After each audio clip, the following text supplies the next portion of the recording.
A competência do Supremo está na Constituição Federal e o preceito é exaustivo. O Supremo não é competente para julgar cidadão comum, para julgar originariamente ex-presidente da República, ex-deputado federal ou ex-senador. Basta que indaguemos o atual presidente, quando respondeu criminalmente, ele o fez aonde? Na 13ª Vara Criminal de Curitiba. Aprenda aí, Alexandre Moraes. Aprenda aí, seus ministros. Aí, esse é um ministro aí, aposentado. Aprende aí, Moraes. E a história em si é impiedosa, vai cobrar essa postura do Supremo, inclusive quanto àqueles que participaram das arruaças de 8 de janeiro, que são cidadãos comuns. Quando o Supremo decide, não cabe recurso a um órgão revisor. Então, o devido processo legal fica prejudicado.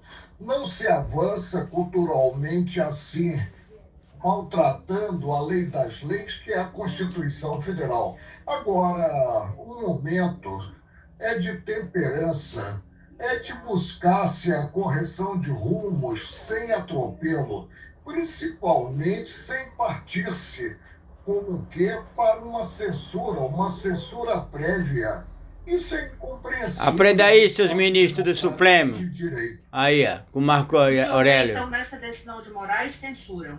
Em quais pontos exatamente, ministro?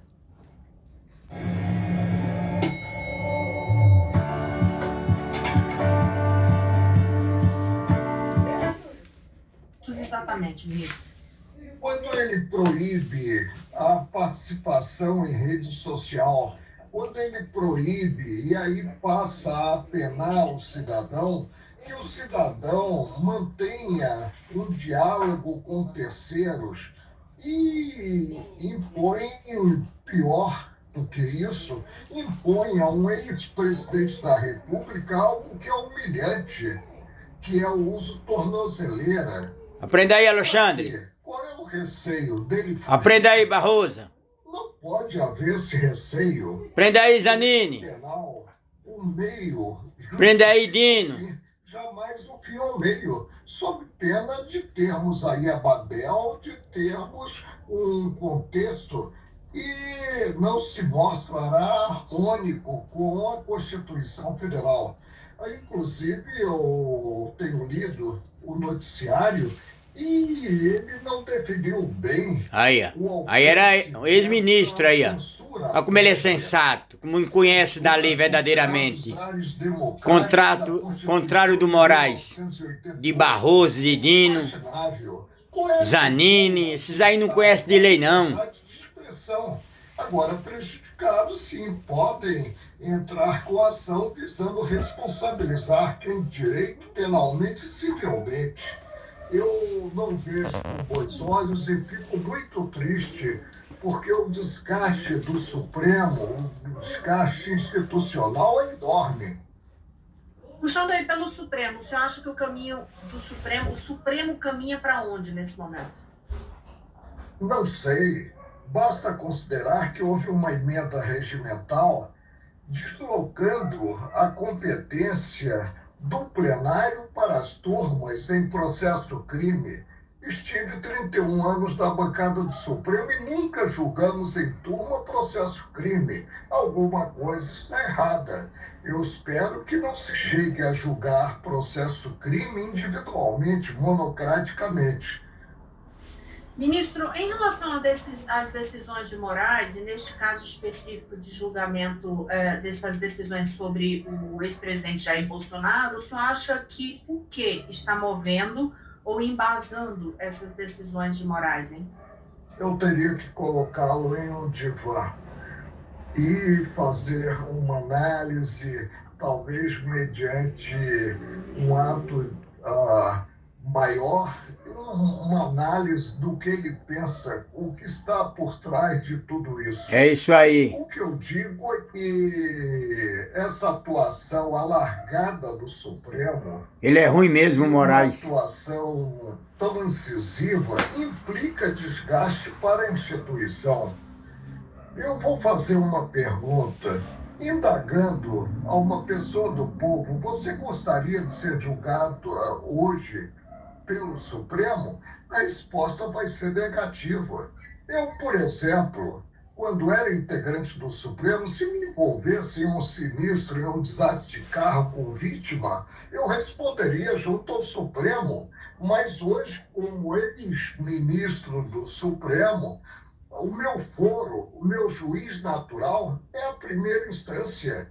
E a primeira instância com possibilidade de, havendo uma decisão com a qual não concorde, recorrer a um órgão revisor. O devido processo legal fica prejudicado. Aí uma aula aí, ó. O senhor diz, pelas condições que estão impostas Aprende, ao Moraes. presidente Jair Bolsonaro, são condições comparáveis ao de um preso condenado? O preso condenado, com sentença não mais sujeita à impugnação, ele cumpre a pena. É preciso observar que essas medidas alcançam a dignidade da própria pessoa. Uso de tornozeleira, a proibição de sair de casa, que é praticamente uma prisão domiciliar. Vamos observar a ordem natural, que é apurar para selar da culpa no processo crime, exercido o direito de defesa. Prende aí, Moraes. A execução do pronunciamento judicial definitivo. E não há esse pronunciamento. Tá dando aula pra você aí, Moraes. O ministro Luiz Fux divergiu, agora por último, na turma, e se lá eu estivesse, eu acompanharia, Aí. divergiu quanto à utilização por um ex-presidente da República. Vamos respeitar a instituição que é a presidência da República.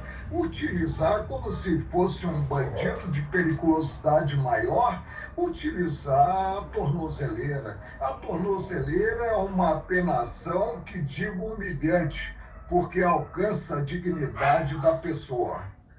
Por que o senhor acredita, então, que os ministros têm acompanhado na turma, em maioria, as decisões de Moraes? Porque Fux ficou voz isolada.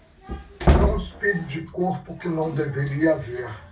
Quando formei no colegiado, me manifestava espontaneamente, segundo o meu convencimento, não me importando em somar voto. Não há campo para solidariedade no órgão julgador. Cada integrante do órgão julgador deve atuar com absoluta independência, evidentemente acompanhando o colega no que se convencer do acerto da proposição desse colega. O senhor vê alguma previsão, assim, alguma perspectiva de mudança de cenário nesse comportamento da corte a partir do momento que houver mudança na presidência em setembro? Se sim, por quê?